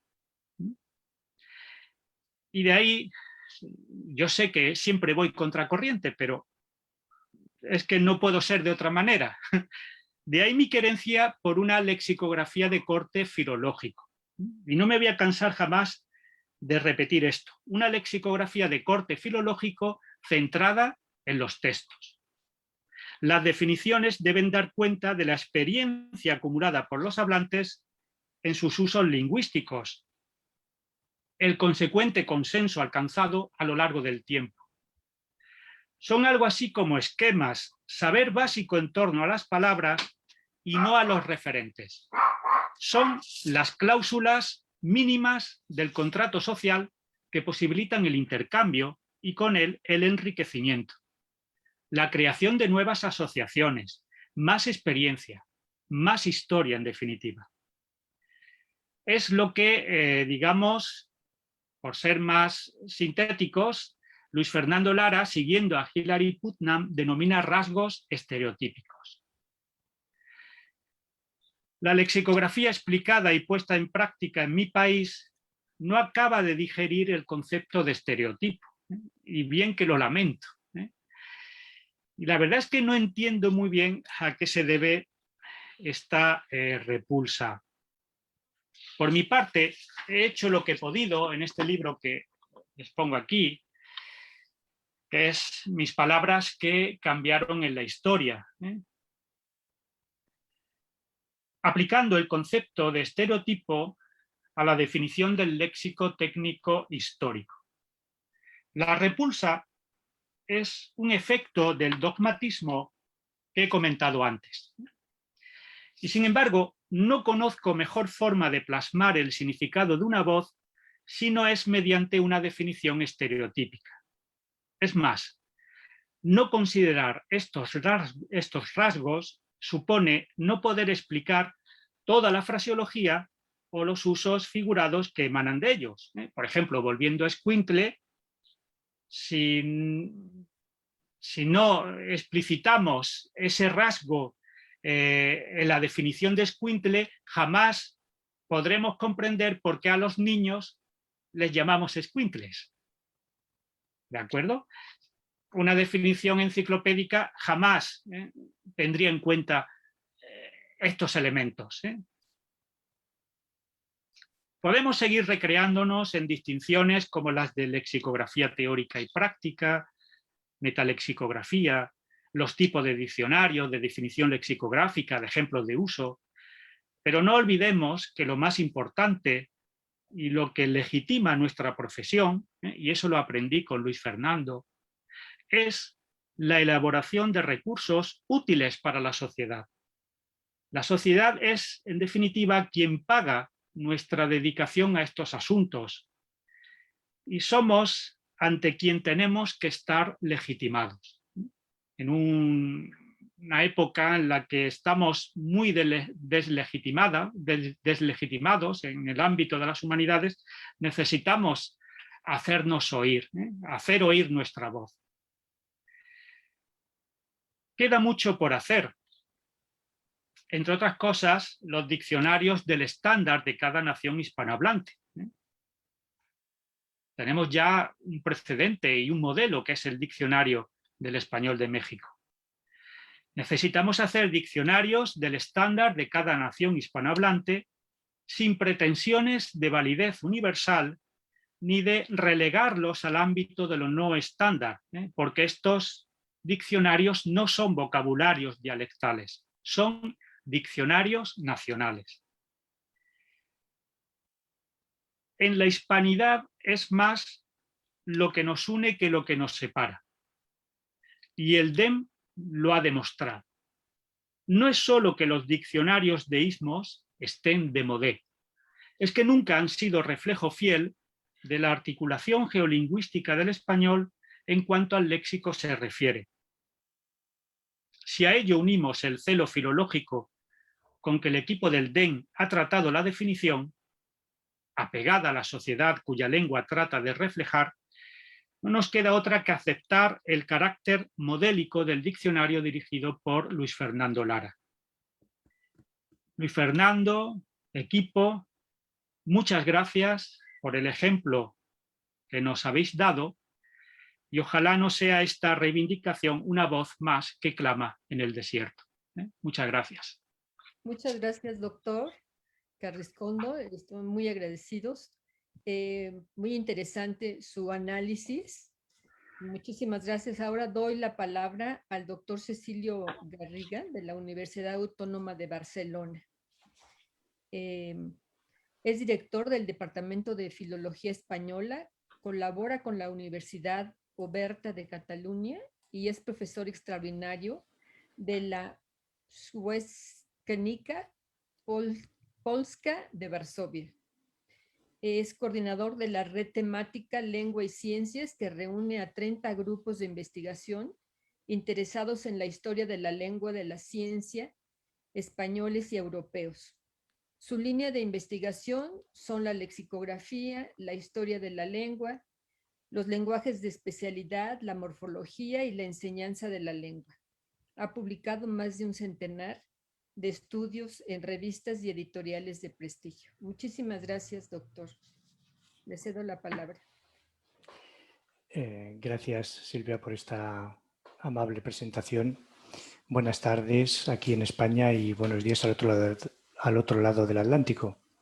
Quiero empezar por agradecer al doctor Luis Fernando Lara la oportunidad de estar en este coloquio que organiza la Casa de México. Gracias, Jimena Caraza, y el Colegio de México. Gracias, Silvia Giorguli. Con el fin de comentar lo que representa el Diccionario del Español de México desde una visión peninsular. Me siento muy honrado de compartir la sesión con colegas que son para mí autoridades y espero, bueno, no desentonar con mis comentarios después de haberlos oído. Solo pretendo aportar las reflexiones de un amante de los diccionarios acerca de una de las obras lexicográficas más relevantes del español actual. Conocí al doctor Lara en el Congreso de la Lengua Española que se celebró en Sevilla en 1992. Quizá lo recuerde. Asistía yo como becario. Tuve ocasión de oír su ponencia con el título Teoría y Método en el Diccionario del Español de México y pude saludarlo personalmente. Desde entonces mi admiración por él y por su obra no ha hecho más que crecer. Sus estudios han sido una referencia para todos los que nos dedicamos a la lexicografía y su humildad y generosidad intelectual no tiene límites, como pueden dar fe mis estudiantes que durante una etapa visitaron el Colegio de México para conocer e integrarse en el equipo del diccionario. Así que reitero las gracias al doctor Luis Fernando Lara, al Colegio de México y a la Casa de México en España. Voy a organizar mis comentarios en relación a 4 ejes. El primero, que voy a llamar simbólico, el segundo, el de la lingüística como disciplina, tercero, el lexicográfico y por último, el digital. El primero lo he llamado simbólico por lo que representa el Diccionario del Español de México para los mexicanos y en lo que aquí nos ocupa para los españoles. Dice el doctor Lara en el prólogo de la segunda edición del DEM, y cito, una virtud de esta edición es el primer registro en lexicografía mexicana de muchos vocablos coloquiales y populares bien conocidos por los mexicanos desde hace mucho tiempo, pero que debido al, entre comillas, sentimiento de desvío de quienes escriben o de quienes han elaborado otros diccionarios mexicanos, motivado por una idea académica del español, no habían aparecido en otras obras. Está reconocida la función que cumple un diccionario en el proceso de institucionalización de una lengua y en la imagen y la actitud que los propios hablantes tienen de ella y hacia ella. Por eso el Diccionario del Español de México es tan importante para la variedad mexicana del español, para que los propios hablantes valoren su variedad y acabar con esa conciencia de desvío tan dañina para la autoestima de los propios hablantes y a la que estábamos acostumbrados a causa de la lexicografía diferencial, de los diccionarios contrastivos que llevaban a elaborar diccionarios de lo peculiar, de particularismos que acababan supeditando la propia variedad a otra pretendidamente superior. Pero además, el Diccionario del Español de México tiene una función ejemplarizante para el resto de las variedades del español. Que un país como México, que es con diferencia el que aporta más hablantes al español, con su riqueza cultural y su potencial económico, haya elaborado un diccionario como este, contribuye a esa visión del español como una lengua pluricéntrica. Porque el panhispanismo, al que hacía mención el doctor Carriscondo, el panhispanismo en la lengua no debe entenderse como una lengua única. Los planteamientos de la unidad del español, que correspondían a una visión social propia del siglo XIX y a un planteamiento teórico de la unidad de una lengua de cultura, quedaron atrás gracias a la irrupción de la sociolingüística y las nuevas concepciones de la lengua prestigiada de una comunidad como variedad estándar. De la unidad del español se pasó a hablar de la heterogeneidad y variedad de las hablas hispánicas, pero también de la conveniencia de entenderse y de las ventajas de tal entendimiento. Ello ha llevado a la teorización de las lenguas pluricéntricas, a discutir sobre la norma. El doctor Lara ha escrito páginas esclarecedoras sobre este tema, a discutir sobre la norma y los diversos centros de este pluricentrismo hispánico. Parece que la península, México y Argentina, quizá Bogotá, son centros claros de prestigio, además de otros varios en disputa. El problema, por tanto, no es definir si existen 6 o 7 centros teóricos de prestigio en el mundo hispánico, o 19, da igual. El objetivo es que nadie se sienta ni atado ni ofendido por el estándar y que todos vean esta modalidad como un instrumento útil de comunicación común. En este escenario, el Diccionario del Español de México es aleccionador, porque demuestra que la diversidad no amenaza la unidad de la lengua. Cuando yo les digo a mis estudiantes del grado de Lengua y Literatura Española en la Universidad Autónoma de Barcelona que deben consultar el Diccionario del Español de México, se quedan sorprendidos porque les cuesta entender que tiene una gran base común a todo el español.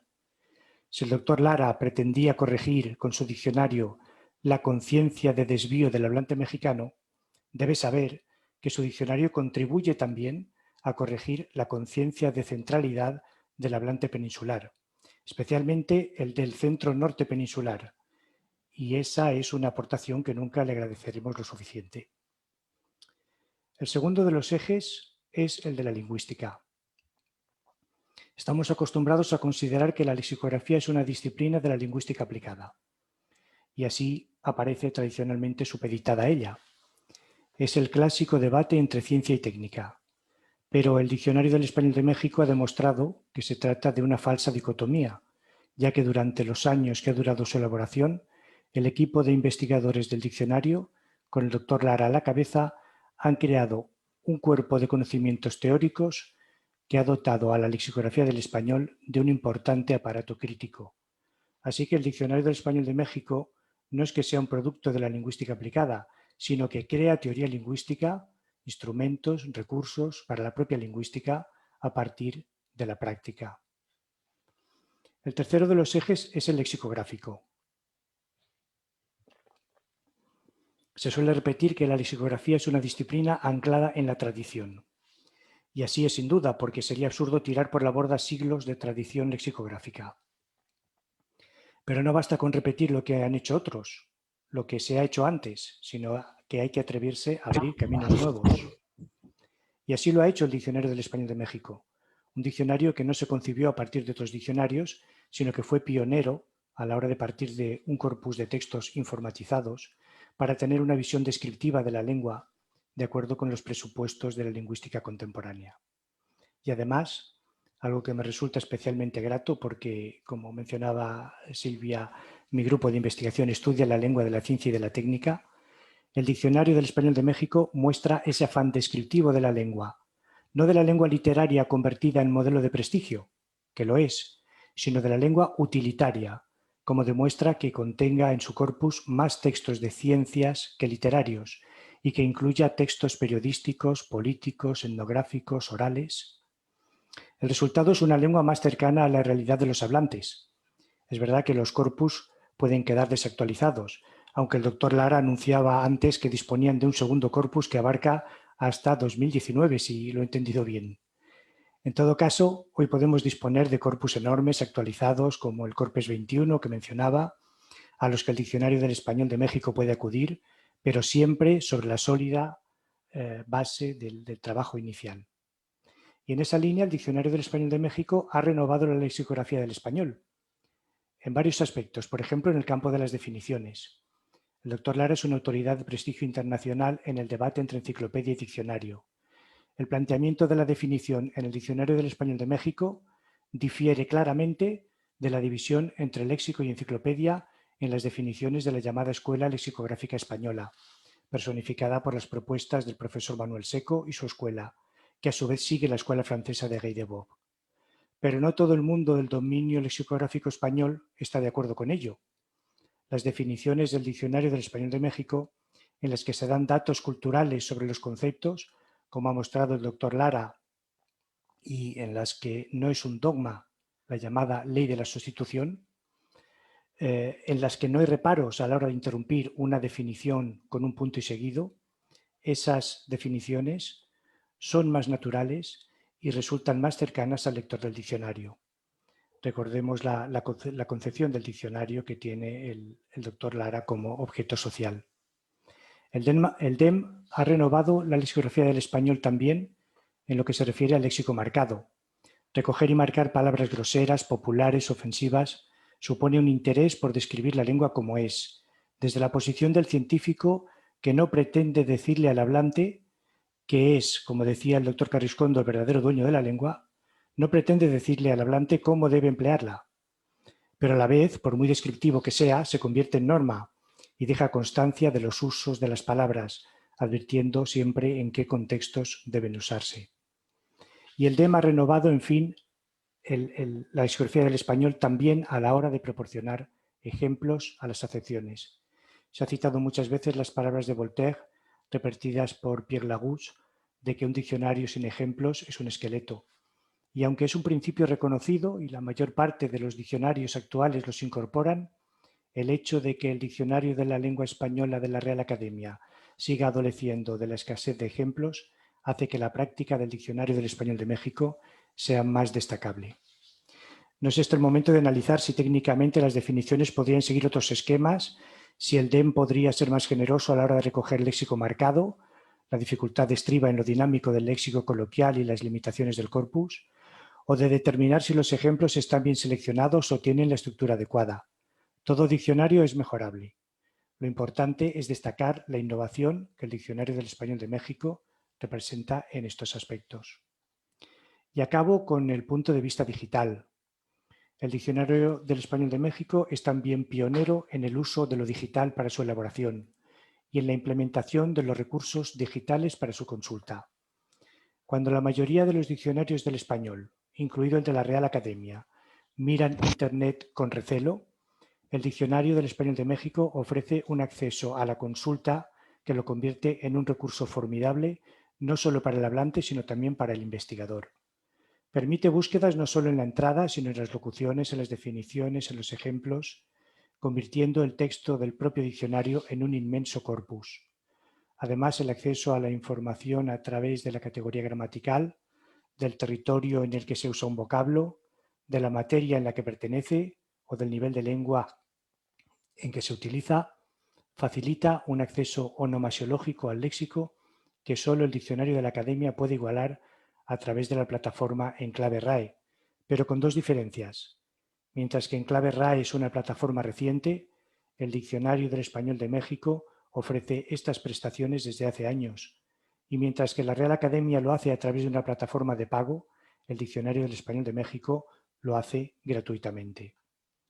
De nuevo, se le podría pedir aún más, como que dispusiera de hipervínculos para saltar de una palabra usada en una definición a su propia definición para hacer más ágil la consulta, o una interfaz más amigable, pero son pequeños detalles que no dudo que estarán en la agenda del Colegio de México para avanzar en el desarrollo de la herramienta. Creo que lo importante aquí son dos cosas. La primera, que mientras que tenemos diccionarios muy buenos que incorporan recursos digitales muy limitados para su consulta o que directamente están solo en papel, y tenemos diccionarios no tan buenos que disponen de motores de acceso a la información formidables, en el Diccionario del Español de México se unen ambas características. Un buen diccionario, con unos motores de búsqueda muy avanzados, que nos ha mostrado Francisco Segovia, y que se convierte en la base de un portal de información lingüística que contiene además recursos tan útiles como el vocabulario fundamental del español de México o el corpus del español mexicano contemporáneo, por citar los que me parecen más destacados. El hecho de que la segunda edición del Diccionario del Español de México no esté en papel, sino solo en digital, demuestra precisamente ese tránsito que ha hecho, pasar de ser un diccionario pensado para el soporte papel a un diccionario pensado para aprovechar las posibilidades de las tecnologías digitales. Un salto que solo el nuevo Diccionario Histórico de la Lengua Española de la Real Academia se ha atrevido a plantear. Hasta las instrucciones del DEM se dan a través de un vídeo a modo de tutorial. En fin, no quiero alargarme más porque veo que vamos un poco justos de tiempo, pero me parecía que era relevante tratar de estos aspectos. Me hubiera gustado disponer de más tiempo para ejemplificar estas afirmaciones, pero espero que en la sección que viene ahora podamos entrar en más detalles.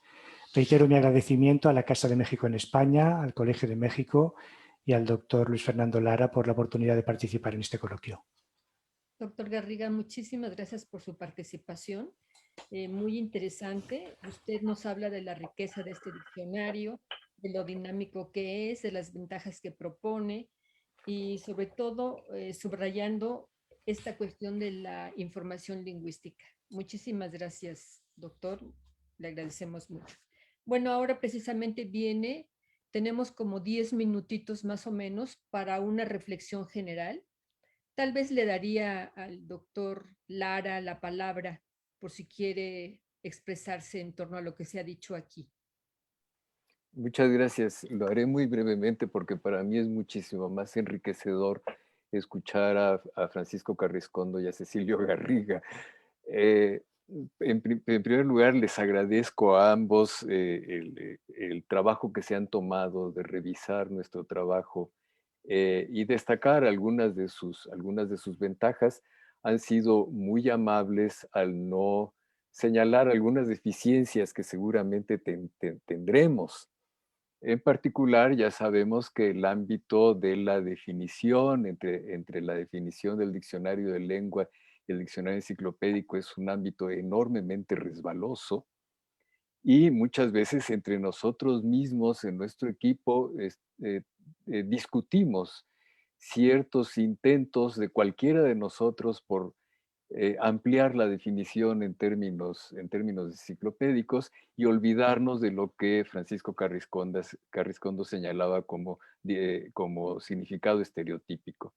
En efecto, el significado estereotípico es el que nos dice cuál es la experiencia que tiene una persona a propósito de su vocabulario. Creo que nunca podremos resolver esa disyuntiva entre el diccionario de lengua y el enciclopédico, pero por supuesto siempre podemos esforzarnos para hacerlo mejor. Al fin y al cabo, un diccionario es una obra de interpretación. Yo estoy seguro de que cualquier otro equipo mexicano que se dedicara a hacer un diccionario como el nuestro le saldría distinto, aunque fueran las mismas palabras. De modo que sí, les estamos dando una interpretación. No es una interpretación subjetiva, sino que es una interpretación basada en los datos. El doctor Garriga señalaba lo interesante de crear ciertos hipervínculos. Tiene muchísima razón. Ahora en nuestro diccionario disponemos de 3 computólogos que antes no teníamos y los soñamos con ellos durante muchos años. 3 computólogos muy buenos, precisamente han sido los autores de las 2 aplicaciones para teléfono celular y hemos venido precisamente planteándonos una clase de investigación como esta que nos pide el doctor Garriga. Espero que en algún tiempo seamos capaces de presentarla. El trabajo del diccionario no termina, nunca termina, y por supuesto ahora estamos ocupados en ampliar el número de vocablos que contiene.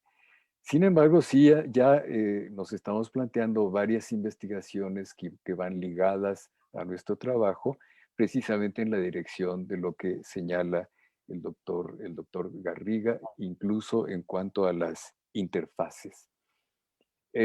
No quiero consumir más tiempo porque me parece muchísimo más interesante escucharlos a ellos que a mí mismo. Muchas gracias. Muchas gracias.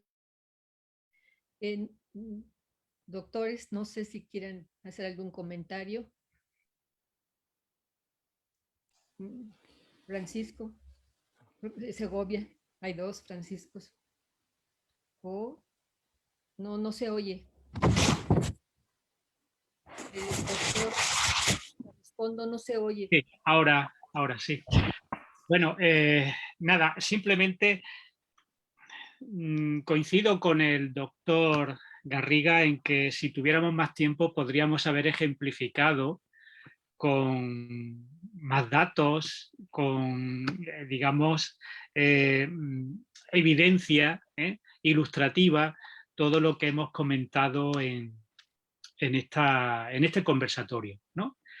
Yo siempre les pongo a mis alumnos el ejemplo de maíz comparado el diccionario del español de México con el diccionario de la Academia, para darnos cuenta de cómo sería, digamos, realmente una definición apegada a una sociedad y una definición que, escudándose en el enciclopedismo, pues lo único que hace es dar una idea general de lo que es la realidad más que la voz. Indiscutiblemente, el maíz para un mexicano no es el maíz para un español, no es lo mismo.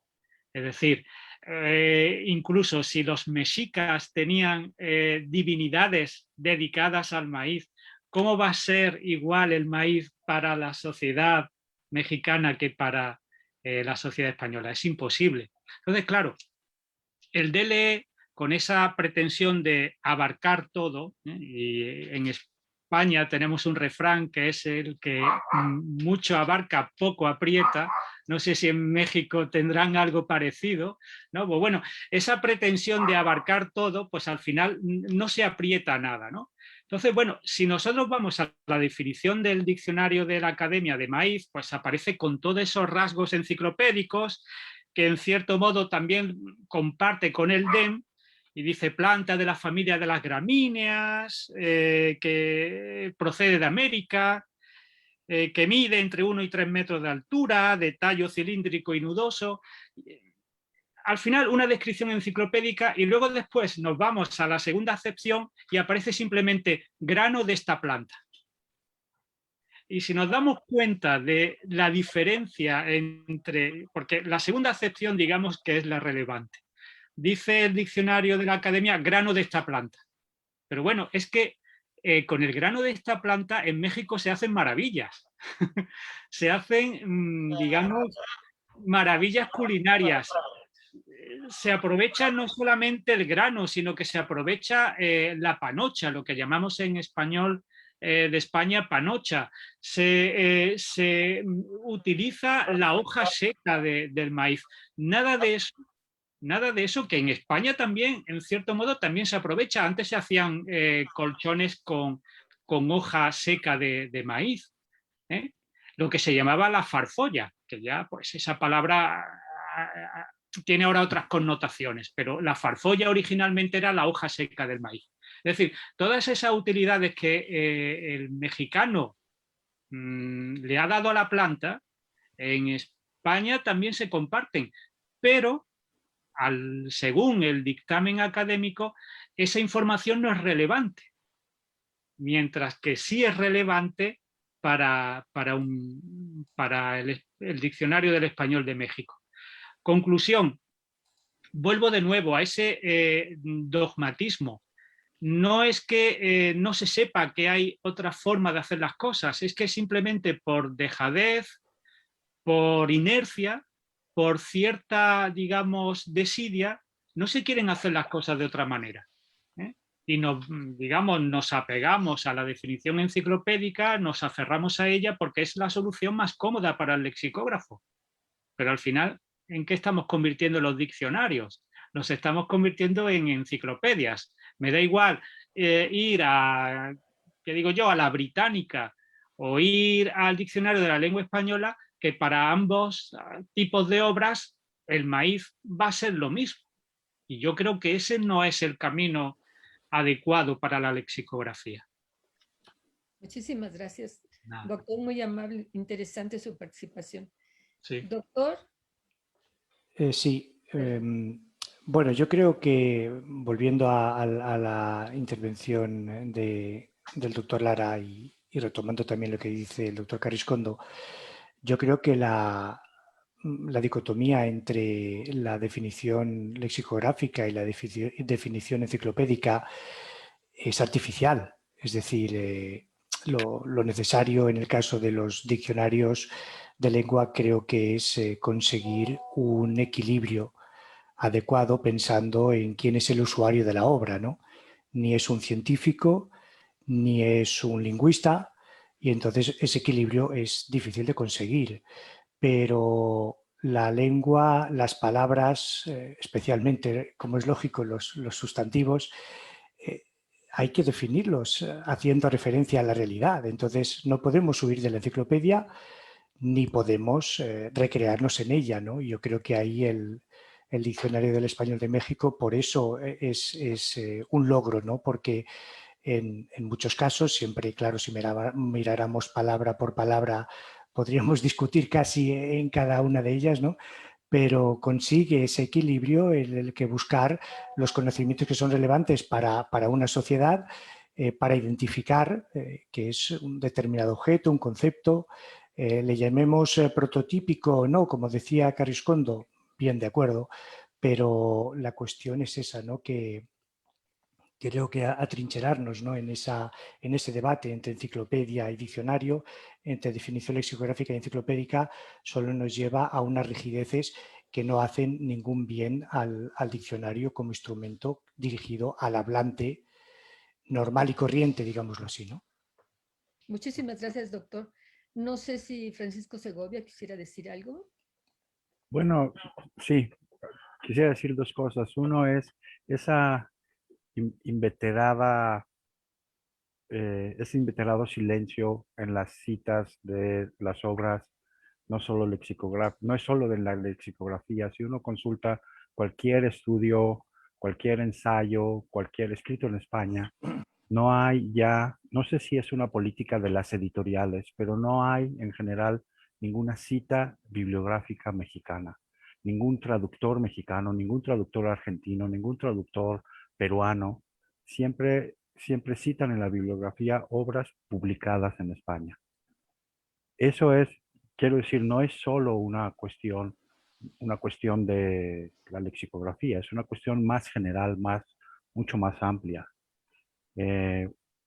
Bueno, supongo que la academia tiene su parte en esos como imposición global, pero creo que no es solo cosa de la academia, que es un desprecio por la cultura hispanoamericana, eh, quizá voluntario, quizá las editoriales tienen un interés comercial en suprimir, digamos, las citas a editoriales tan importantes como el Fondo de Cultura Económica, que no aparecen en las bibliografías de los autores españoles, ¿no? Y por el otro lado, en lo que discutían de la cosa, el conflicto entre las definiciones de diccionario y enciclopedia. Creo que en el diccionario debemos permitir que el lector entienda cómo se hacen las metáforas.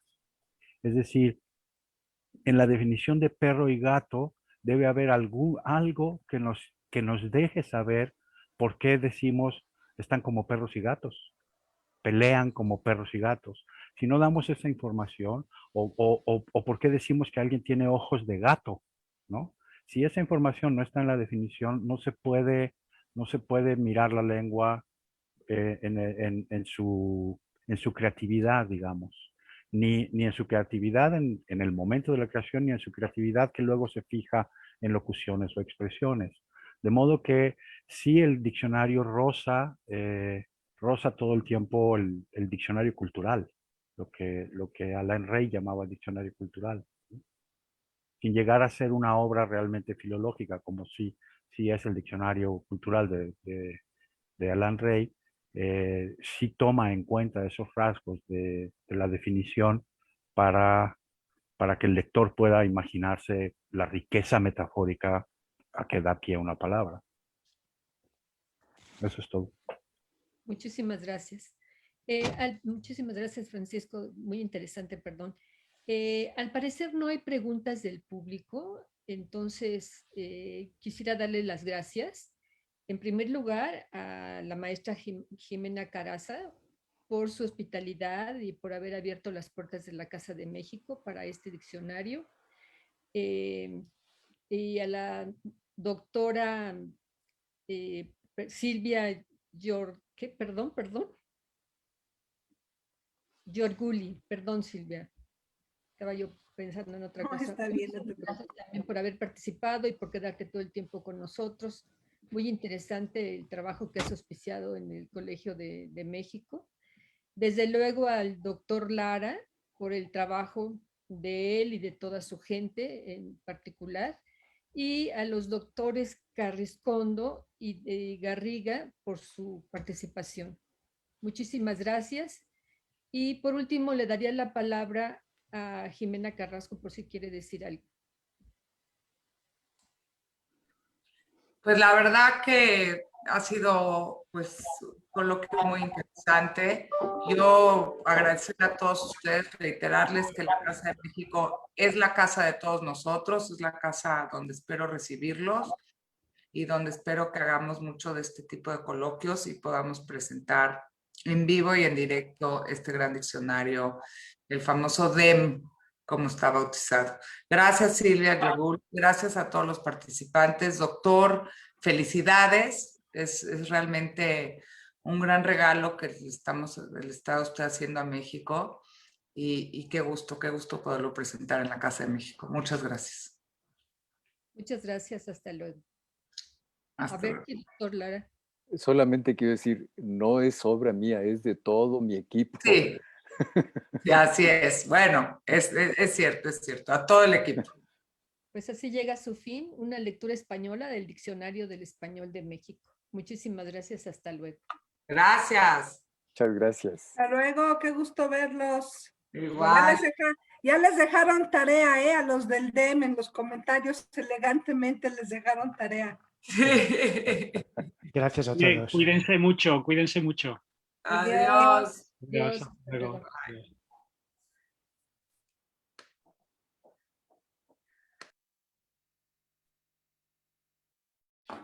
¿Nos quedamos algunos o ya? Ya que estamos aquí, aprovecho para decir que me alegro mucho de